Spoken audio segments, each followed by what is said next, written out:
د دې سنت او د دې اتباع په خاطر د صحابو هر ځای فتح په نصیب ولا، د صحابو به هر ځای کامیابی په نصیب ولا، او د صحابو به عجیب دماغ عجیب فکر و د دې خلکو په مقابل کې. زه کله ملګرو ته وایم د پیغمبر علیه الصلاة والسلام د زمانې څخه وروسته مدینه منوره کې د صحابو مشوره جوړه سوه، او مشوره پر دې خبره باندې ده چې مخ ته زر کافران راسي څومره مسلمانان به وروست. د هغې مقابلې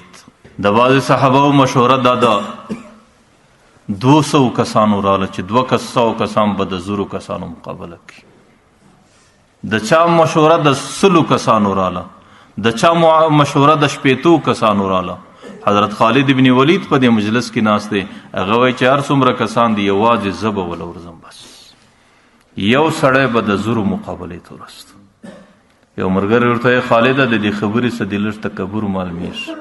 لږ په غرور کې یې چې دا خبره کوي. ورته وایي زما د خدای په ذات قسم که زه په غرور کې یم یا په تکبر کې یم،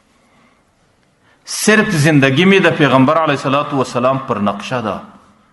او د پیغمبر علیه الصلاة والسلام څخه مې په خوله باندې په دې خپلو غوږو باندې د پیغمبر د خولې څخه دا خبره اورېدلې ده چې د مسلمان مثال د ژوندي دی، د کافر مثال د مړه دی، او مړي که هر څومره زیاتې د هغې مقابله په یو ژوندي باندې کېدی شي.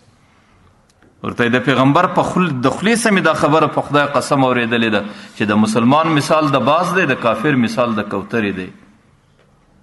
او د 0 کوترو مقابله یو باز کوي، یو کوترې چې هر څومره ډېرې سي هغې د باز مقابلې ته نسي راوړاندې کېدلی.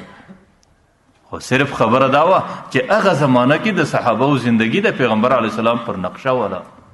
او چې کله د مسلمان زندگی د پیغمبر علیه الصلاة والسلام پر نقشه سی، بیا خو د مسلمان په مقابل کې کافر الله تعالی په آسماني او په غیبي نظام باندې ټکوي.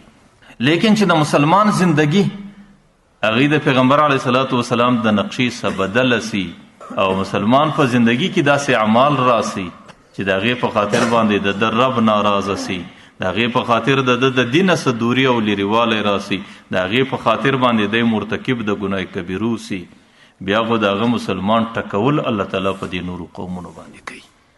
نو جنګ صحابو مقصود دا نه و چې زموږ فتح راسي، زموږ کامیابی راسي. صحابو مقصود دا و چې د الله تعالی رضا راسي. نو چې په کوم ځای کې د الله تعالی رضا په هر عمل کې پیدا کېدله، چې هغه هر څومره کوچنی عمل و د هغې په مقابل کې به هر څومره لوی عمل و، هغه کوچنی عمل به کوئ، هغه لوی عمل به په شا باندې